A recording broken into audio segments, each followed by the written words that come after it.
Hermanos, que el Señor le continúe bendiciendo. ¿Cómo se encuentran en esta casi noche? Espero que muy bien, ¿verdad que sí? Qué bueno es poder mirar afuera y que esté todavía de día, ¿verdad, pastor? Qué bueno. Bueno,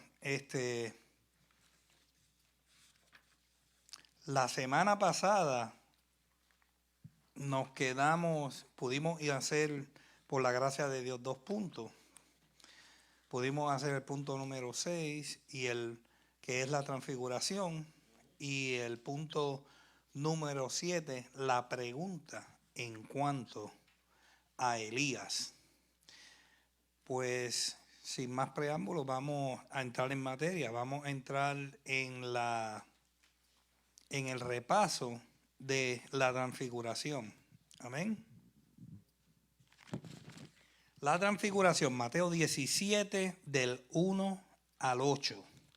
6 días después del incidente en Cesarea de Filipos, Jesús tomó a Pedro, Jacobo y a Juan arriba a un monte alto en algún lugar de Galilea.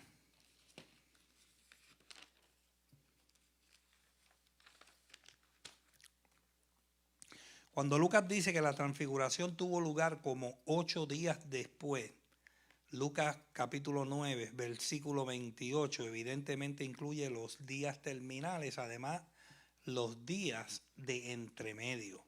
Pedro, Jacobo y Juan, el círculo interno del Señor, tuvieron el privilegio de verlo transfigurado. Su rostro y sus vestiduras se volvieron radiantes como el sol, con una luz resplandeciente, una manifestación visible de su deidad. Así como la nube de la gloria o Shekinah en el Antiguo Testamento simbolizaba la presencia de Dios, la escena fue una visión anticipada de cómo será el Señor Jesús cuando regrese para establecer su reino. Moisés y Elías aparecieron en el monte y conversaron con él acerca de la muerte que él iba a padecer en Jerusalén. Lucas 9, 30, 31. Moisés como representante de la ley y Elías como representante de los profetas. Entonces vemos aquí a ambas secciones del Antiguo Testamento señalando a los padecimientos de Cristo y a las glorias que seguirían tras ellos. Pedro, queriendo atrapar aquel resplandor, sugirió precipitadamente erigir 3 tabernáculos, uno para Jesús, otro para Moisés y otro para Elías. Fue correcto poner a Jesús en primer lugar, pero erró al no darle la preeminencia. Jesús no es uno entre iguales, sino Señor sobre todo. Para enseñar esa lección, Dios Padre los cubrió con una nube fulgurante y luego anunció: este es mi Hijo amado en quien tengo complacencia, a él oíd. Es la misma voz y la misma frase de Mateo capítulo 3, versículo 17, cuando el bautismo de Jesús. Moisés y Elías fueron grandes hombres favoritos del cielo, con todo solo eran siervos fieles. Hebreos 3 del 5 al 6, pero Cristo era Hijo el unigénito que está en el seno del Padre. Juan 1, 18, Cristo es el único mediador entre Dios y los hombres. Primera de Timoteo 2:5, pues en él estaba Dios reconciliando consigo mismo al mundo. Segunda de Corintios 5:19. Su intercesión tenía mucha más influencia que la de Moisés y su reforma mucho más efectiva que la de Elías. El brillo de la nube, un brillo repentino, pudo influir en ese miedo que les entró a los discípulos, pero lo que siempre ha infundido enorme temor en las manifestaciones extraordinarias de Dios es el oír su voz directa.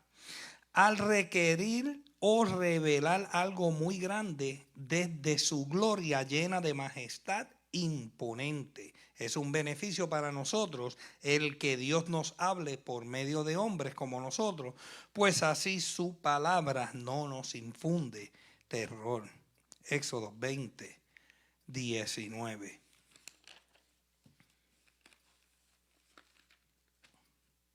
Al considerar lo que habían visto y oído, tenían mayor motivo para regocijarse que para temer. Pero al oír esta voz dulce y cercana de Jesús, desapareció el temor que la voz oída del cielo les había causado. Desapareció la nube luminosa, desaparecieron Moisés y Elías, y ya han dado testimonio de Jesús, de su partida. Jesús queda solo con su cruz que le acompañará hasta el Calvario. Se quedaron con Jesús solo.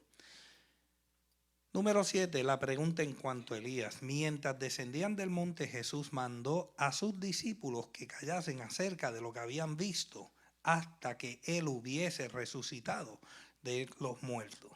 Para todos los propósitos prácticos, Israel había rechazado a su Mesías y sería inútil relatar a los judíos esta visión de la gloria mesiánica.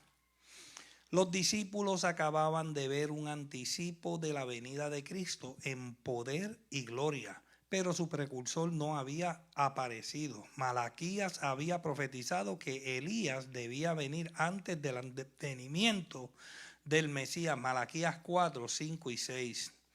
De modo que sus discípulos le preguntaron a Jesús acerca de eso. El Señor explicó que Elías ya vino. Se estaba refiriendo a Juan el Bautista, verso 13. Si Israel hubiese aceptado a Juan y su mensaje, él habría cumplido el papel profetizado acerca de Elías, Mateos 11, 14. Pero la nación no reconoció el significado de la misión de Juan y lo trataron como quisieron. Rechazaron al precursor, también rechazaron al rey. ¿Alguien tiene alguna pregunta tocante al repaso o podemos proseguir?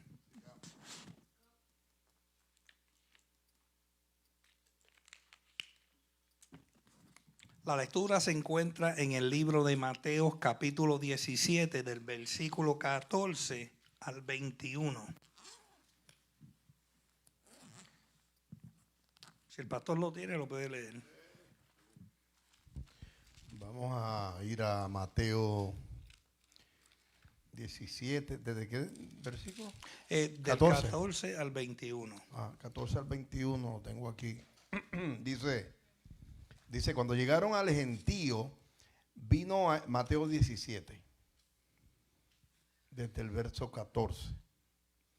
Cuando llegaron al gentío, vino a él un hombre que se arrodilló delante de él, diciendo, Señor, ten misericordia de mi hijo, que es lunático y padece muchísimo, porque muchas veces cae en el fuego y muchas en el agua. Y lo he traído a tus discípulos, pero no le han podido sanar. Respondiendo Jesús dijo, oh generación incrédula y perversa, ¿hasta cuándo he de estar con vosotros? ¿Hasta cuándo os he de soportar? Traédmelo acá. Y reprendió Jesús al demonio, el cual salió del muchacho, y este quedó sano desde aquella hora. Viniendo entonces ¿hasta ahí? Hasta el 21. Viniendo entonces los discípulos de Jesús aparte, dijeron, ¿por qué nosotros no pudimos echarlo fuera? Jesús les dijo, por vuestra poca fe, porque de cierto os digo, que si tuviereis fe como un grano de mostaza, diréis a este monte, pásate de aquí allá, y se pasará, y nada os será imposible. Pero este género no sale, sino con oración y ayuno. Amén. Tremendo eso, ¿no? Gracias, pastor. La palabra del Señor es bendecida. Y como de costumbre, yo digo que el Señor añada bendición a su palabra, pero la palabra del Señor es bendecida. Amén. Pues estamos en el libro de Beacon, página 167. la curación del muchacho epiléptico. ¿Quién tiene el libro? Hermana Wanda Rosa, ¿me puede leer el primer párrafo, por favor? La curación del muchacho epiléptico. Pedro había querido quedarse en el monte de transfiguración, pero bajó. En el valle había una tremenda necesidad de ellos. La misma compasión que hizo que Cristo dejara los cielos para venir a este mundo de pecado y sufrimiento, ahora le peleó a dejar la comunión gloriosa del monte y descender para satisfacer las necesidades de un muchacho y su padre. La mayor gloria de Cristo es este amor que demostró durante su vida terrenal. Amén. Mire, viene el momento en que es necesario dejar el monte de gloria. ¿A cuánto le gusta estar en el monte de gloria, verdad? Qué bonito es estar en la presencia del Señor. Qué bonito es inquirir de la santidad de Cristo. ¿A cuánto le gusta inquirir de esa santidad? ¿A cuánto le gusta cuando hay un mover tremendo del Espíritu? ¿Verdad que sí? Rico. Pero tenían que bajar para ministrar en el valle de la necesidad humana. Pastor, ¿qué usted cree? Si fuera por Pedro, ¿se hubiese quedado en el monte? Seguro, nadie quiere dejar la gloria. Nadie se quiere meter al fuego, al horno. Y cuando vio esa gloria, esa transfiguración, querían hacer enramada y quedarse allí haciendo casa de campaña. Cualquiera, seguro que sí. Amén. Estaban envueltos en la gloria. Sigue, Pastor Wilson. ¿El segundo párrafo? Sí. Cuando Jesús y los 3 discípulos llegaron al gentío, que siempre parecía estar aguardándole, se le acercó un angustiado suplicante que se arrodilló delante de él. Inmediatamente hizo su rápida petición. Tenía un hijo lunático. Estas palabras vienen del latín luna. Es un reflejo de la palabra griega que significa literalmente golpeado por la luna. En varias versiones cortejadas está correctamente traducido epiléptico. La gente de esa época creía que la epilepsia muchas veces era producida por la luz de la luna. El sol no te fatigará de día ni la luna de noche. Todo lo descrito aquí es típico de esa enfermedad. Amén. Oye, pastor, qué interesante que Beacon utilizó el Salmo 121, 6. Déjame hablarte sobre eso, porque por eso es necesario entender los géneros literarios bíblicos. La Biblia no se escribe al garete.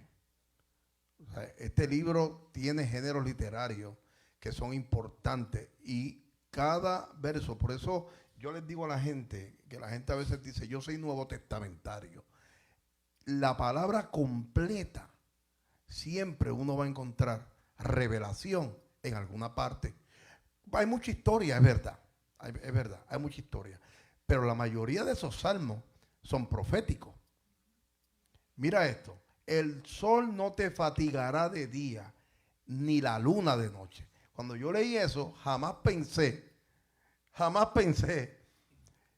que era parte de la creencia de un pueblo, que la gente creía que por la epilepsia venía por el reflejo de la luna. Jamás pensé. O sea, para que tú veas que se aprende continuamente. Mire, la protección de Dios, la protección que el Señor nos ofrece es 7 días, 365, 24, 7. Fuera de la cobertura de Dios, cualquier cosa puede suceder. Pero cuando estamos bajo la cobertura del Señor, solo en la voluntad permitible del Señor. Amén. So, esta gente, ellos básicamente, y muchas veces yo me preguntaba, el sol no te fatigará de día ni la luna de noche. Yo digo, pues que la luna no fatiga de noche. No, pero fíjate, yo siempre lo asociaba con el pueblo de Israel en el desierto. Porque ¿qué era lo que pasaba durante el día? Había una columna para cubrir del sol y durante la noche el fuego. Era el fuego. Yo siempre como que lo asociaba de alguna manera. Ahora, yo quiero buscar lo que significa lunático. En lo que tú sigues hablando ahí, Amén. Elio. Ok, pues lo que yo voy a seguir aquí. Al pie del monte un angustiado padre estaba esperando al Señor. Se arrodilló ante él y le rogó que sanara a su hijo endemoniado. Su hijo era epiléptico y sufría violentas convulsiones que hacían que muchas veces cayese en el fuego y muchas veces en el agua, por lo que su desgracia quedaba aumentada con quemaduras y en ocasiones casi se ahogaba. Era un ejemplo clásico del sufrimiento por Satanás, el más cruel de los esclavizadores. Sí, pastor. Sí. Hablando sobre eso, la epilepsia. En ese momento la medicina, ya tú sabes que era muy corta comparado a hoy en día. Hay temas psicosomáticos que hay que tratarlos con medicamentos. Porque ¿qué pasa? ¿Quién es el que se aprovecha de la mente humana? El enemigo. ¿Quién es el que entra y toma posesión? El enemigo. Porque el Espíritu Santo es un caballero. Si tú lo invitas, él entra. Ahora, cuando una persona está bajo efectos de una enfermedad como esta y no hay medicamento, es un peligro porque es una presa fácil de Satanás. Amén, pastor. Y este es el caso, perdón, este es el caso de este muchacho, porque es una enfermedad, pero estaba poseído Amén. por los demonios que lo hacían tirar en el fuego y en esto. Y antes que tú hables, mamá, dice aquí que la persona lunática, porque Reina Valera dice lunático, las otras versiones dicen que le daba ataques, otras versiones, ¿no? Entonces dice aquí, sufre cambios bruscos de carácter o humor. Son personas que tienen el carácter muy variable. Eso me suena a mí a esquizofrenia, ¿verdad? Y que pueden llegar a sufrir estados de locura transitoria. El pastor ya contestó mi pregunta porque yo quería saber si era epiléptico o era el demonio que tenía por dentro. Y lo digo de esta forma porque nosotros vimos una película en Dignius de un hombre que estaba completamente poseído por un demonio que él hacía del hombre lo que le daba la gana y el hombre muy poco podía hablar. So me trajo a memoria esa película que yo vi, porque para lo que yo veo cuando leo la Biblia, todas las personas que son endemoniadas, they have demons in them. El demonio es el que está tomando todas las decisiones en ese cuerpo. Es correcto. Elio, Yaro y todos los que estamos aquí. Por eso uno no puede jugar con fuego. Porque él entra sin pedir permiso. Si tú le das, le abre la puerta. Oigan esto. O sea, esto es muy serio. Esto es serio. La demonología, cuando tú la estudias, tú te vas a dar cuenta del orden que tiene el reino de las tinieblas. Entonces, yo te digo algo. Cuando tú abres una caja de Pandora de esta magnitud, cuidado. ¿Cómo? Viendo el horóscopo, tirando números, echando suerte, viendo la pitoniza, yendo a la casa del brujo. Déjame ver que aquí nadie me está viendo. O sea, esto es muy serio, porque el enemigo quiere que tú le des la entrada. A la vez que él hace entrada y toma posesión, porque él toma posesión. Seguro que sí. Cuando Satanás entra, eres poseído. Quiero hacer una aclaración. No todos los que no son convertidos están poseídos por los demonios. Eso es otro disparate del legalismo. Porque el que no se ha convertido está endemoniado. ¿Quién dijo eso? ¿Quién dijo eso? Todos somos zarandeados por Satanás. Nosotros y ellos. Amén. Todos somos zarandeados continuamente. Jesús es el ejemplo. Fue tomado y llevado al desierto para ser tentado, dice la palabra. No todos los que están en el mundo, entiéndase, inconversos, no impíos, inconversos, están endemoniados, señores. El endemoniado toma posesión del ser humano. Otro punto que te traigo, Elio, que este es importante. Nosotros amamos a las lesbianas, amamos a los homosexuales. No tenemos nada en contra de eso. Tenemos que mencionar la práctica que es aborrecedora ante Dios. Entonces, yo esto lo he explicado antes. Que el acto natural es hombre con mujer. Ese es el acto creado por Dios. ¿Verdad? Aquí hay mucho silencio. Yo no sé si me están mirando. O es que yo estoy mirando para allá, para allí no hay nadie. Exacto. El acto natural es hombre con mujer. Entiéndase, una relación íntima. Hombre con mujer. Inclusive, yo lo he dicho y soy muy responsable al decirlo. Aunque usted esté adulterando con otra mujer, es el acto natural. Hombre con mujer. Y es pecado el adulterio. Y es abominable ante los ojos de Dios. Estoy claro, ¿verdad? Ahora, los pecados contra la naturaleza de Dios, ¿cuáles son? ¿Cuáles son? Pero es que no oigo, ¿cuáles son? Micrófono. Tiene que usted decirlo, porque cuando hablamos en contra de la naturaleza de Dios, usted le está diciendo a Satanás, entra, ven. Por eso tú ves que cambian de parecer ellos y ellas, cambian hasta de hablar. Ellos comienzan a hablar como ellas y ellas comienzan a hablar como ellos. Es que Satanás toma control y dominio del corazón. Hombres con hombres, mujeres con mujeres, echarse con animales, bestialismo y cosas semejantes a esa, dice el apóstol, no entrarán, Romanos capítulo 1, no entran al reino de los cielos. Y por ende, ahí los demonios están completamente en su trabajo total. Wow, gracias, pastor. Tremenda adición. O sea que en el tiempo de Jesús no había los medicamentos necesarios para tratar este tipo de condiciones.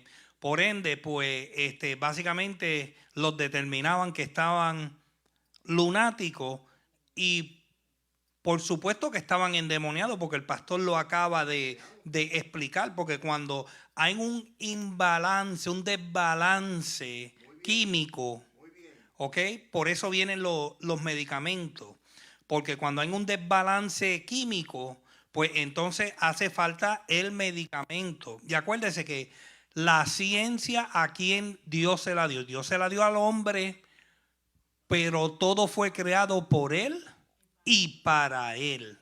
Amén. Así que cuando usted esté enfermo, active su fe, pero si el doctor le receta la medicina, sea inteligente y tómese la medicina. Tómesela. Y mira, Amén. Elio, para añadir un poquito más al contexto cultural, que es importante. Acuérdense que cuando usted estudia, tiene que estudiar la cultura, la tradición. ¿Por qué?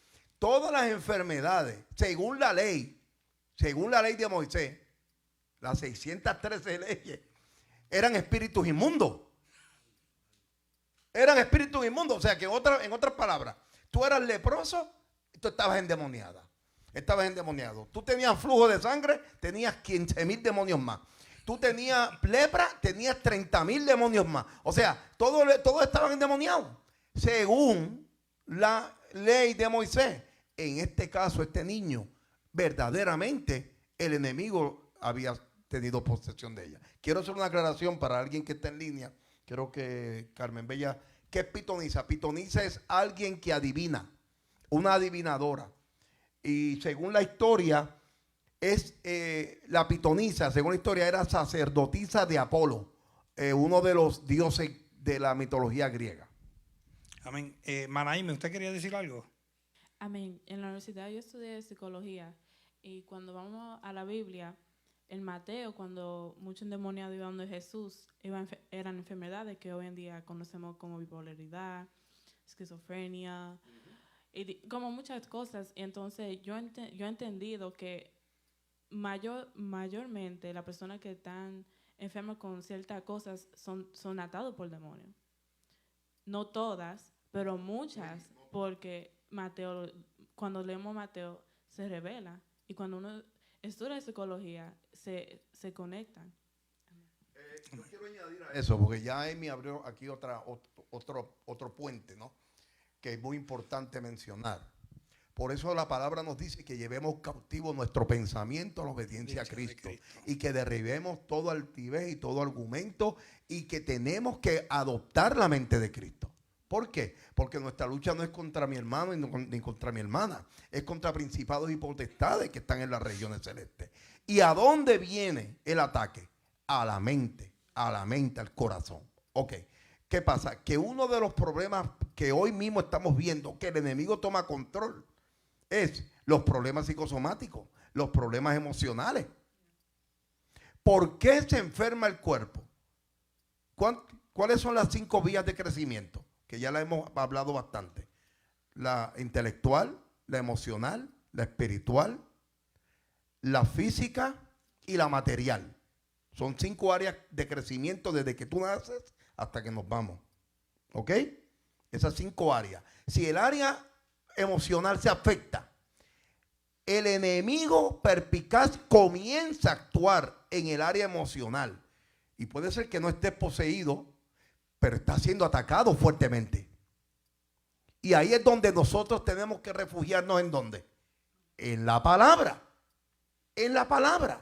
Para tratar de trabajar y resistir, como yo decía el domingo, resistir al diablo y huirá de ti. Resistimos con la palabra. Tú te grabas la palabra, tú comes palabra. Por eso la palabra no es solamente los martes, el lunes, martes, miércoles, jueves, viernes, sábado, domingo. Cada vez, ¿cuál es el detonante de la fe? La fe viene por el oír, la palabra de Dios. Y evitamos que el enemigo trabaje, como dijo Amy, trabaje esa enfermedad emocional que te afecta también tu cuerpo. Amén, amén. Mire, el enemigo lo que necesita es un agujerito, un poquito nada más. Acuérdese que el Satanás anda como león rugiente buscando a quien devorar. ¿Y qué Satanás y cuáles son una de las características del león? Que tiene garra, ¿verdad que sí? Cuando tiene la garra, cuando el león agarra, es para las pezuñas del león son como curvadas. ¿Por qué? Porque cuando la agarra es para atraer la presa. Amén. So, podemos contrarrestar esto con la palabra. Cuando llega la depresión, porque ¿cuántos saben que la depresión te va a tocar la puerta? La depresión te va a tocar la puerta. Tú puedes ser quien tú seas, puedes tener la fe que traspase montañas, pero cuando llega tu momento, cuando te toca la puerta esa depresión, ¿con qué tú vas a pelear la depresión? ¿Vas a ir a un psicólogo que no tiene a Cristo?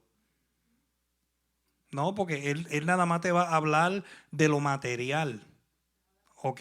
Te va a dar, tal vez te dé un buen consejo, pero el psicólogo que no tiene a Cristo no te puede ayudar en el área espiritual. Por eso es que, como el pastor dice, usted tiene que estar conectado a la vid. ¿Y quién es la vid? Jesús. ¿Y quién es el verbo? La palabra es Jesús. Pues usted tiene que estar conectado a la palabra del Señor. Amén. Después que usted esté conectado a la palabra del Señor, el enemigo te puede tirar hasta con la bañera. Y tú vas a quedarte firme. Amén. Vamos a seguir. ¿Quién tiene el libro de Beacon? Evelyn, ¿puedes leer el párrafo 6.5? El segundo párrafo en la página 168. Sí, el desconsolado. El desconsolado padre informó a Jesús que había traído a su hijo a sus discípulos, pero ellos no le habían podido sanar. El verbo es therapeu, sanar. El maestro les había dado poder para echar demonios, pero por alguna razón no habían podido con ese caso. Amén. Mire, ya Jesús lo había comisionado. Ya le había dado poder y no pudieron echarlo. Sí, Pastora Yarolin.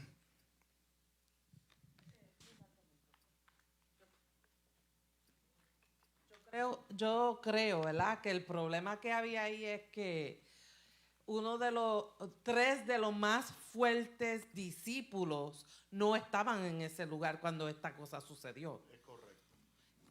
Pedro, yo creo que los que más tenían fe y podían hacer posible este milagro no pudo suceder porque ellos andaban con Jesús. Amén, pero fueron todos comisionados. Sí. A todos se les dio poder. Sí, y todos tenemos poder, pero no somos todos líderes.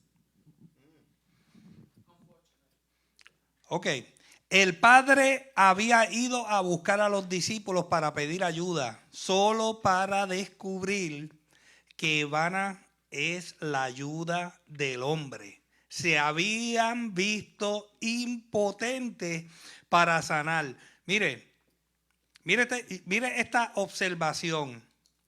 Ahí quien tenía que estar era Jesús. Todo sucedía porque Jesús quería enseñar una lección a los discípulos y dejar esa lección para los miles de millones de discípulos que íbamos a estar ahí. Punto claro. Papá, mira. Y fíjate, ese es el punto final. Ese es el punto final. Lo que dijo Yaro tiene una razón. Seguro que sí. Pero brutal. Porque no fue hasta el aposento alto, donde ahí recibieron la libertad completa. Amén. Porque fíjate que en otro lado, la sombra de Pedro se sanaron enfermos. O sea, creo que esta universidad que pasaron ellos y el bochorno,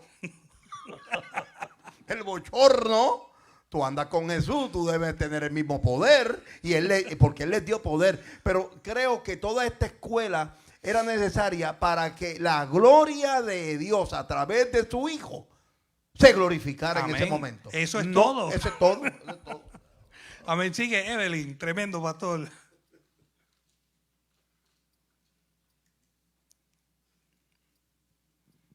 La profunda desilusión de Cristo por el fracaso de aquellos a quienes Él mismo había comisionado para ser apóstoles está reflejada en las palabras del verso 17. Están llenas de patetismo. Sus discípulos habían aprendido tan poco de Él. Ok, vamos para el verso 17. Mateo 17, verso 17.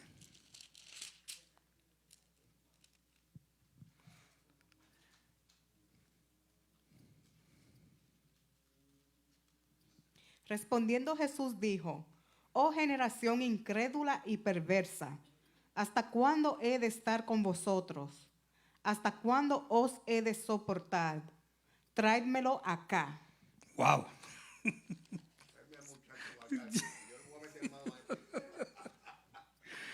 Oh generación incrédula y perversa, ¿hasta cuándo estaré con vosotros?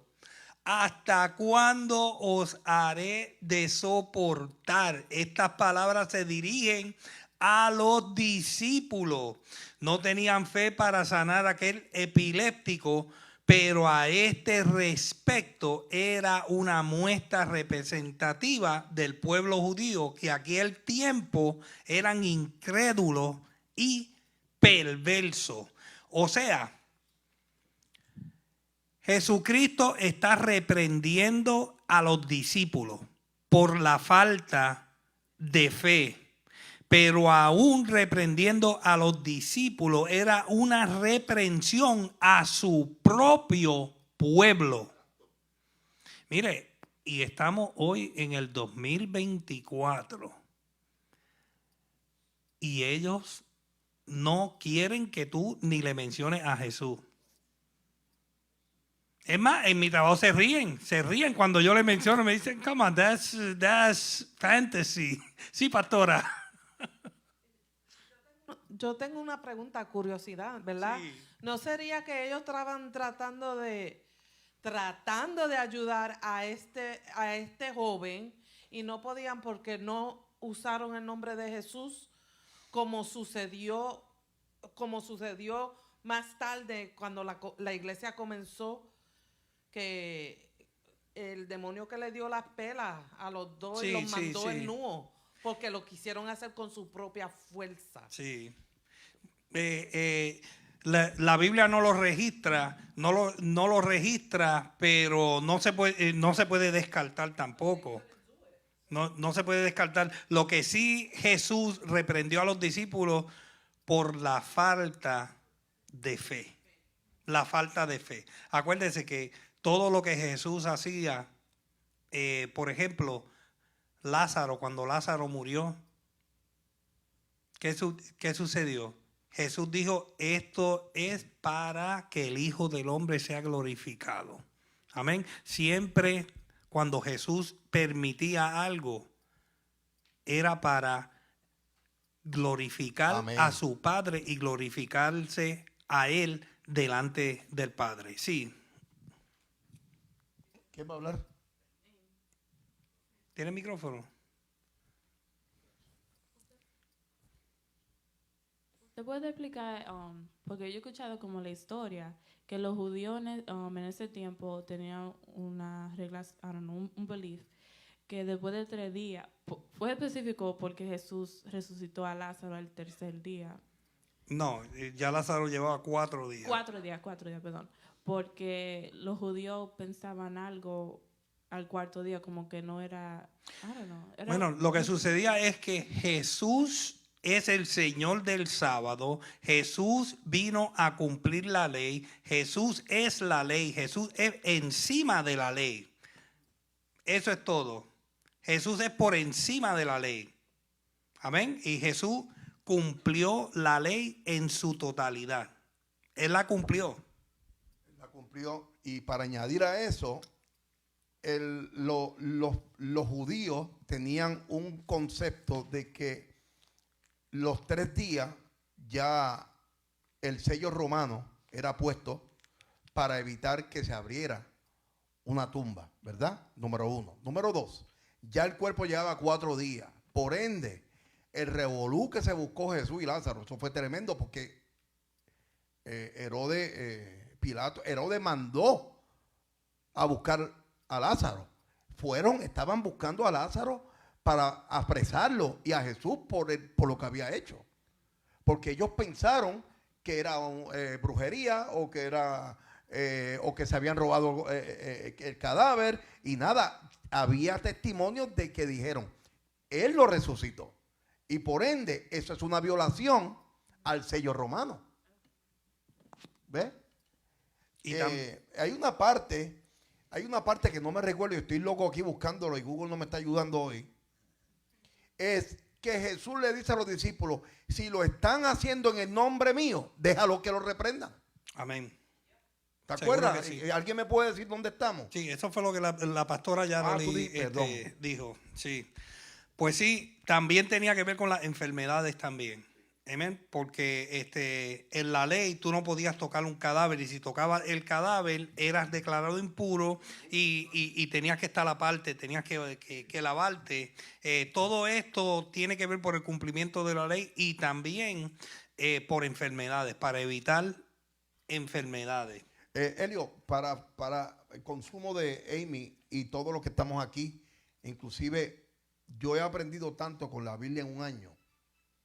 La Biblia en un año a mí me ha enseñado mucho y doy gloria a Dios por esto y obviamente Yaro por esta bendición que nos trajo. ¿Por qué la Biblia en un año, desde que tú comienzas el Génesis y entras a Deuteronomio, entra a Levítico, a todos esos libros del Pentateuco, tú te vas a dar cuenta y te dice claramente todas las leyes judaicas, las 613 leyes, que es la ley que ellos han vivido y todavía lo viven.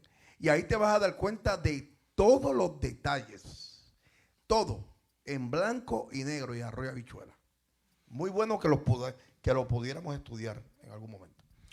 Amén. Continuamos en Beacon, página 168. Sin duda había severidad en su voz cuando reprendió al demonio, el cual salió del muchacho. Y el muchacho país quedó sano, terapeo. Desde aquella hora, Cristo tenía poder para resolver este caso tan difícil. Miren, tan pronto cuando llevaron el muchacho, Jesús reprendió al demonio y el niño fue inmediatamente curado. Inmediata. ¿Qué se va a sujetar ante el poder del Verbo encarnado? Mire, Juan 1:3. Vamos para Colosenses 1:16.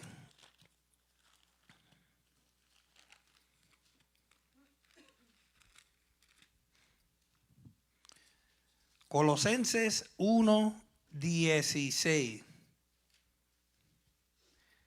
¿Quién lo quiere leer? Dale, Jorge. El micrófono, por favor.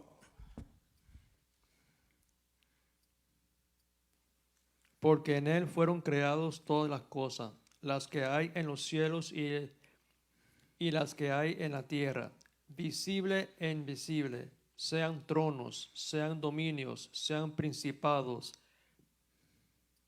sean potestades. Todo fue creado por medio de él y para él. Mire, todo.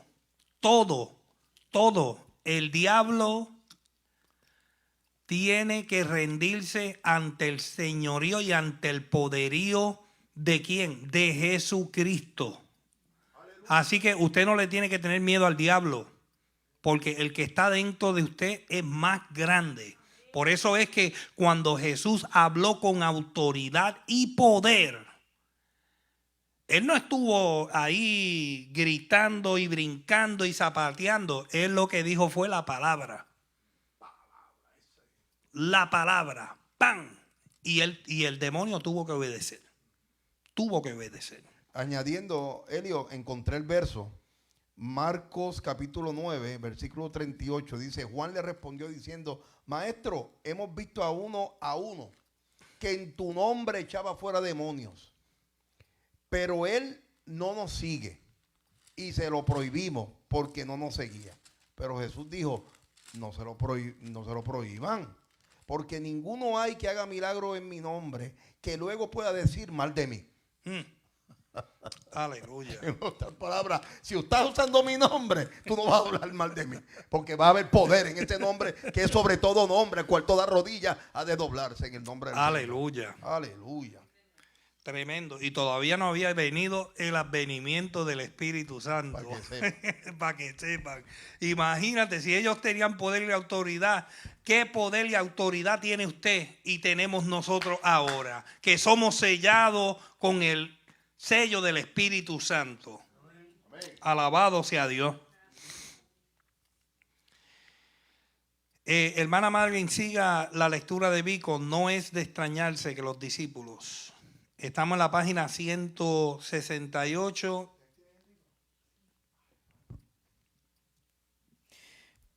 No es de extrañarse que los discípulos quisieran averiguar por qué ellos habían fracasado. Jesús les informó que era por causa de su poca fe.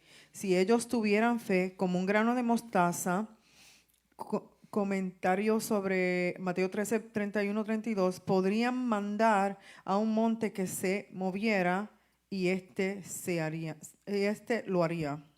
Posiblemente Cristo no se estaba refiriendo literalmente a un monte. Con las palabras este monte, Jesús quería decir era gran dificultad, este caso difícil que era demasiado grande para ellos. Sherman Johnson observa, la fe no mueve montañas físicas por magia, pero sus propios triunfos son más maravillosos que la más compleja maquinaria. En el mismo ¿sigo leyendo? Sí. En el mismo sentido, escribe George Buttrick, la fe ha removido montañas, poderosos imperios, cultos paganos, impiedad y antrincherada. Amén. Mire, si usted tiene una fe, ¿usted necesita una fe grande? Del tamaño de un granito de... Pastor, si se cae un granito de mostaza ahí, ¿usted lo va a ver? O sea que es una fe, diga conmigo, fe invisible. Fe invisible. ¿Por qué? Usted lo que necesita es solo un poquitititito, un poquititito. Mire, una analogía. Usted ve esta página tan grande, usted pone un granito de mostaza ahí y usted no lo va a ver de allá. Ahora, si tú te acércate. Si tú te acercas y enfoca tu mirada, no al papelito, enfoca tu mirada al autor de la vida, al que creó todo, por él y para él, tú vas a poder hacer cosas imposibles y grandes, pero no por ti, es a través de él. Pastora Yarolén. Por eso yo pienso que ellos, los discípulos, no mencionaron a Jesús. No lo pudieron mencionar cuando el hombre le trae a su hijo. Porque si él dice, si tan quisiera tuviera un poquito de fe, ustedes lo iban a poder hacer, y ellos no pudieron. Ellos no lo hicieron porque no tuvieron fe en el nombre de Cristo, no le dieron a Jesús la gloria, y por eso no lo pudieron hacer. Amén. ¿Quién sabe por qué no lo pudieron hacer? Buena adición. ¿Quién sabe por qué no lo pudieron hacer? Lo que sí registra Mateo, Marcos y Lucas, que fue que Jesús dijo por su poca fe, por su falta de fe. Pero envuelto en esa poca falta de fe, puede venir como el pastor dice, una caja de Pandora. Pueden venir muchos motivos. Amén. Y es imposible poder descifrar qué es lo que estaba pasando. Pero el Señor quiso que nosotros supiéramos que fue por falta de fe. Y fíjate, Elio, casi no me sale la palabra ahí. Yo comparo esta situación con los discípulos como muchos de nosotros, que se nos olvida lo que pasó ayer. Seguro. Se nos olvida la bendición de ayer. Y esas son bendiciones que no se deben olvidar. ¿De dónde te sacó el Señor? Y si Él cambió tu corazón, ¿tú no crees que Él va a volver a hacer otro milagro? Perdón, el milagro ya está hecho. Vamos en camino a conquistarlo. Y tantos milagros que ellos fueron testigos. La mujer del flujo de sangre, con tanta fe. El paralítico que lo tiraron que lo bajaron por el techo. ¿Qué fue lo que dijo Jesús? Viendo la fe de ellos, sanó al paralítico. O sea, con todo y eso se les olvida que el que está de frente es el Verbo encarnado. Y no se dan cuenta que es el Hijo de Dios. Amén. Tremendo, pastor. Sigue Pastora Marlene, sigue la lectura.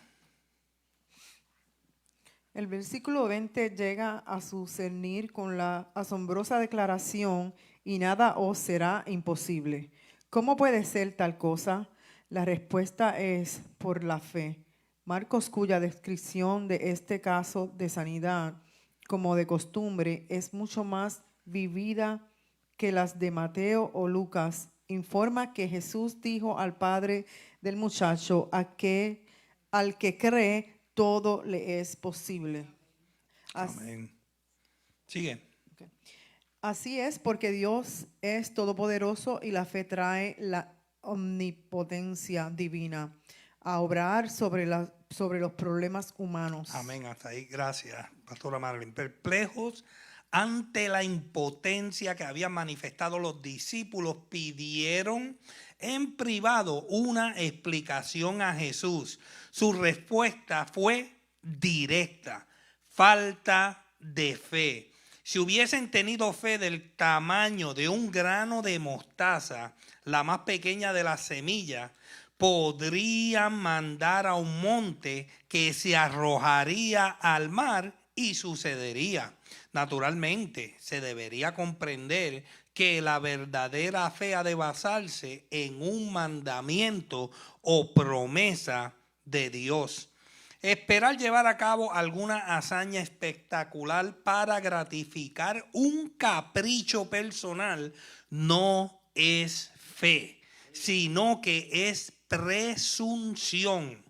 Pero si Dios conduce a un creyente en una determinada dirección o da un mandamiento, el cristiano puede tener una total confianza en que las dificultades más enormes sean milagrosamente removidas. Nada es imposible para los que creen. Nada es imposible. Nada. Wow, ya lo que falta es un parrafito para terminar, para cerrar esta. Léalo, pastor. Sí, para practicar aquí. El versículo 21 no está en las versiones revisadas porque falta en los más antiguos manuscritos griegos, el Vaticano y el Sinaítico. Tanto como en algunas versiones antiguas, en Marcos, la primera parte de este texto es genuina, pero las palabras y ayuno fueron agregadas más tarde. Luego, todo el versículo fue transcrito por algún copista a este pasaje paralelo en Mateo. ¿Recuerdan los versículos espurios? Son versos añadidos. Esta clase de demonios no sale sino con oración y ayuno. Está omitida en la mayoría de las Biblias modernas. Y eso es lo que el pastor está hablando. Porque está ausente en muchos antiguos manuscritos. Sin embargo, se encuentran en la mayoría de los manuscritos y concuerdan con el contexto de un problema especialmente difícil. Mire, ¿cuánto escuchaban G.J. Ávila? Mire, G.J. Ávila, yo escuché varias predicaciones de él y dice que una vez él ayunó 5 días para ir a reprender un demonio. Fue al demonio, fue al niño endemoniado y oró por ese niño y estuvo ahí y no salió el demonio. Después él dice que se mete en oración y el Espíritu lo indica a que ayunara. Yo creo que fueron de 12 días, 12 o 14 días. Y después que él entró en ese ayuno, el Espíritu le indicó que ahora estaba listo para ir a reprender ese demonio. Fue allá y instantáneamente, cuando le dio la orden al demonio, el demonio salió instantáneamente. Ahora, no siempre que usted ore por un endemoniado o por alguien con una condición, esa persona va a ser sanado o esa persona va a ser libre.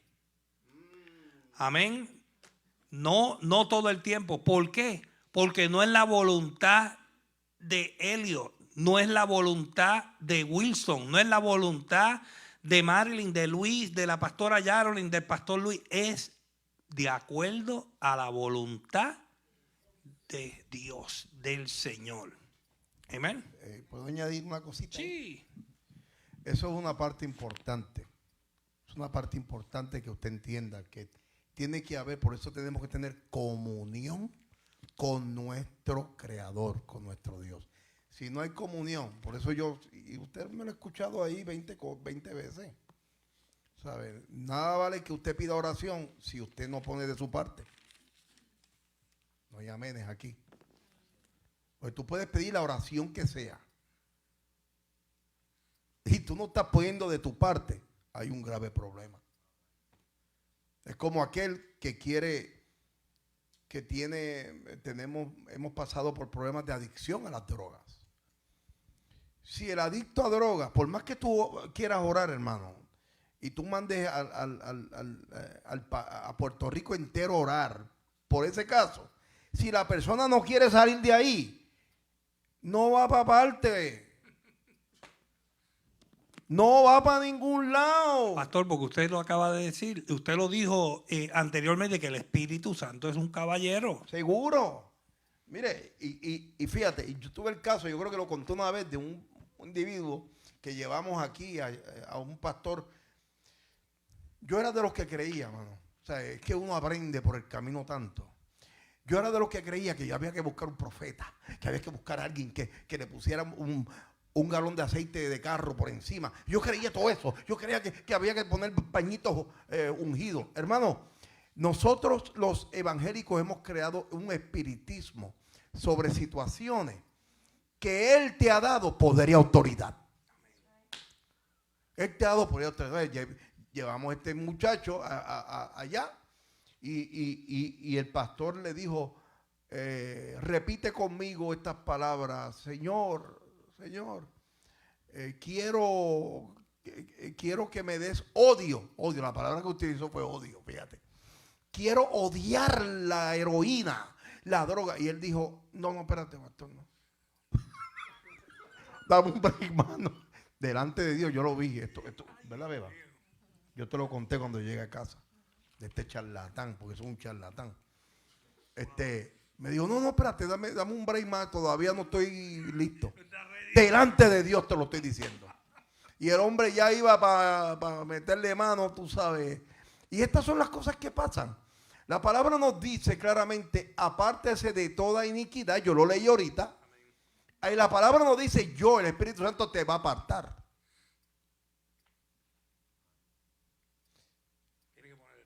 Eres tú. Eres tú. Porque tú puedes mandar a orar al mundo entero y si tú no haces tu parte, no vas para ningún lado. Y en otra parte nos dice claramente que reconozcamos el error, confesemos para que alcancemos misericordia. El proverbista lo dice claramente. Entonces, si nosotros somos los que tenemos que apartarnos, no trates de manipular al Espíritu Santo, porque tú no lo vas a manipular. Eres tú. Comienza con tú. Y con esto termino. Yo hablo mucho, hermano, por eso no voy a dejar de ver los martes. ¿Estamos claros en esto? ¿Alguien tiene alguna opinión? Acuérdese que esto es una clase, no una predicación. Pueden participar. No se vaya con duda. Exacto.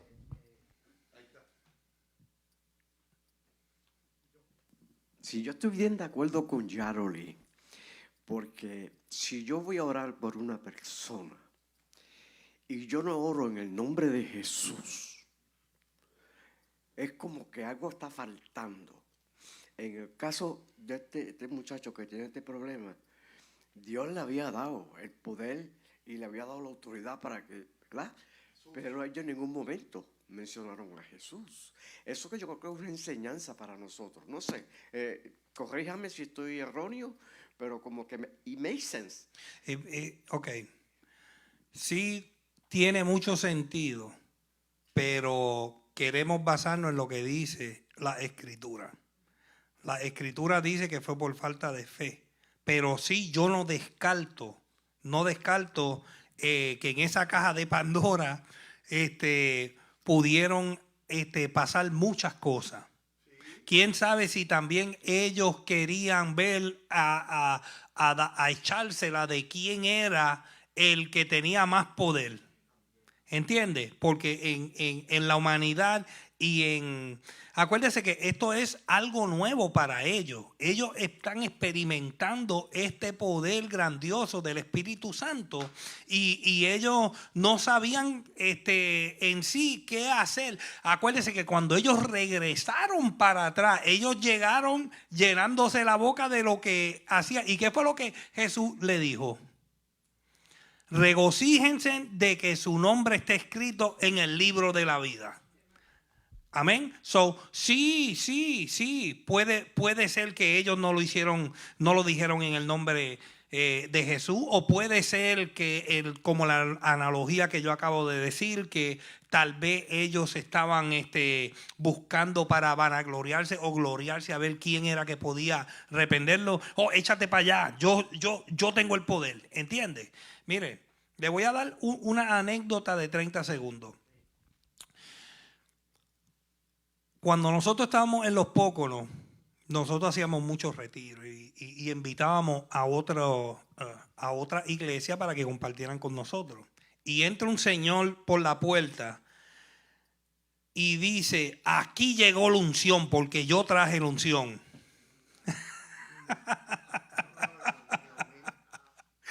Mire, un traje color papaya.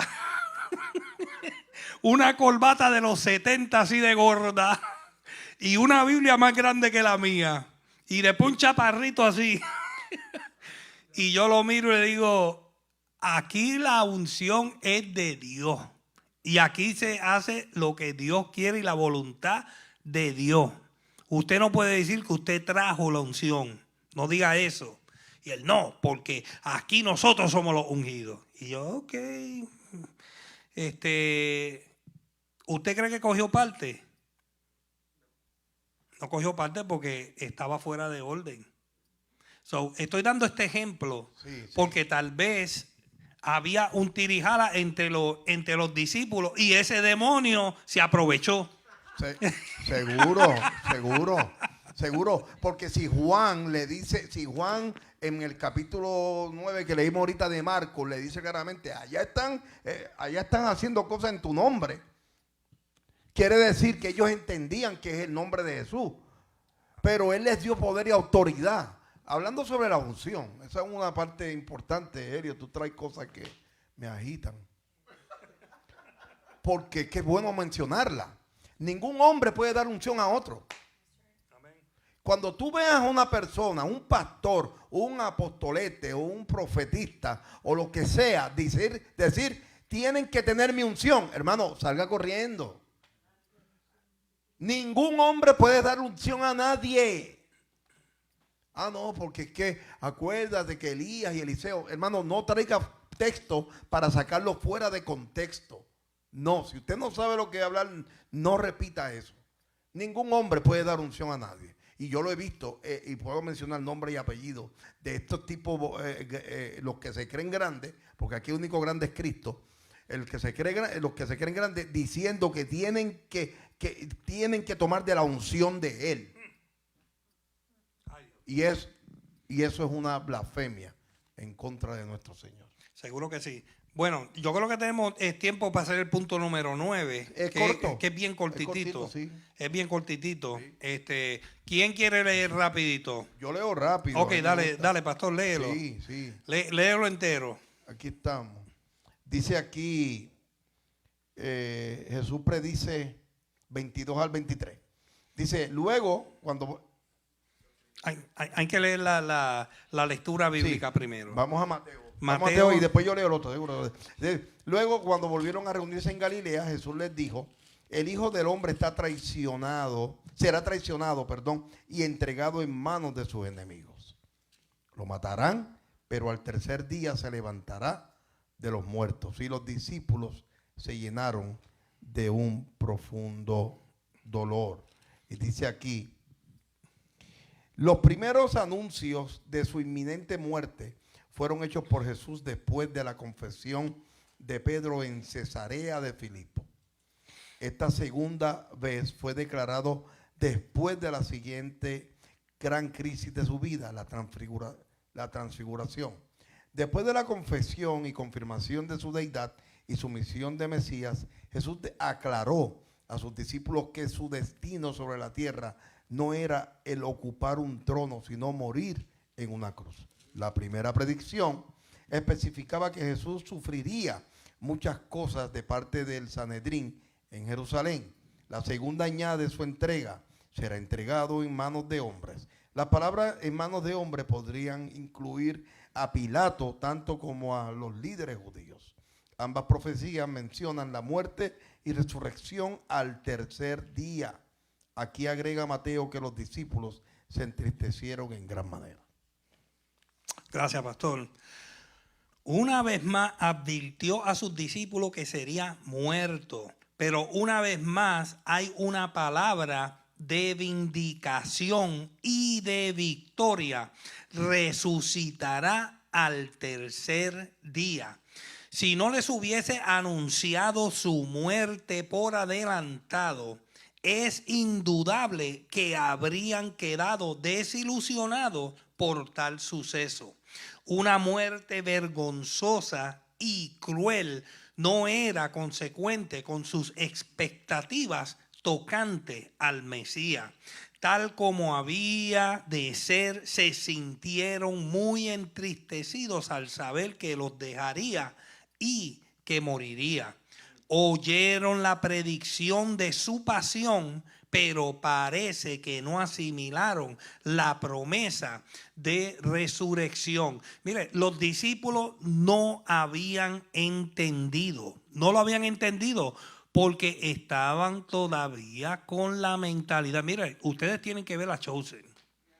Tienen que verlo para usted poder comprender esto. Ahí se lo explica de una manera tan clara, que es clara y concisa. Incluso los judíos, incluso los discípulos, ellos estaban esperando al Mesías que viniera como un rey David a destronar a los romanos y acabar con ellos. Ellos se entristecieron en gran manera. ¿Cómo nosotros tenemos la esperanza en ti, que tú eres el Mesías, que vas a venir con poder y gloria? Aún Jesús diciéndolo, que su reino no es de este mundo. Con todo y eso no lo comprendían.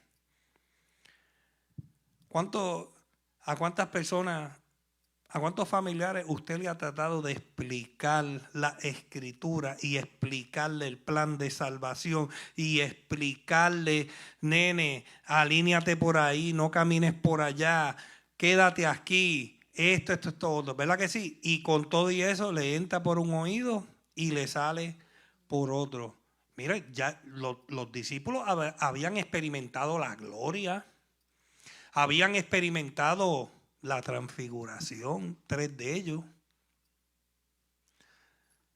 Al ellos experimentar la transfiguración, ellos 3, el círculo interno, Pedro, Jacobo y Juan, eran el círculo interno. Ellos pudieron ver cómo Jesucristo iba a regresar en gloria, y con todo y eso que experimentaron a Moisés, a Elías, a la gloria de Dios, a la nube de Dios que descendió y habló y se estremecieron y cayeron como muertos.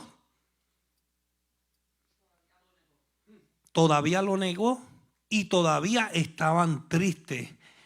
En vez de estar gozoso, ok, tú te vas, pero yo sé que tú regresas en gloria y todo poder. Que podamos ser como el Pedro después del aposento alto, después de tener ese advenimiento del Espíritu Santo. ¿Alguien tiene alguna pregunta, algún comentario, alguna duda sobre la segunda profecía de la pasión? ¿O estamos claros? Amén. Pues que Dios les bendiga y ya lo que queda es un punto nada más. Para la segunda reflexión, ¿verdad? Para la segunda reflexión. Voy a hablar de eso. La segunda reflexión del capítulo 7. Este capítulo el maestro decidió dividirlo en dos. Ya ustedes entregaron la primera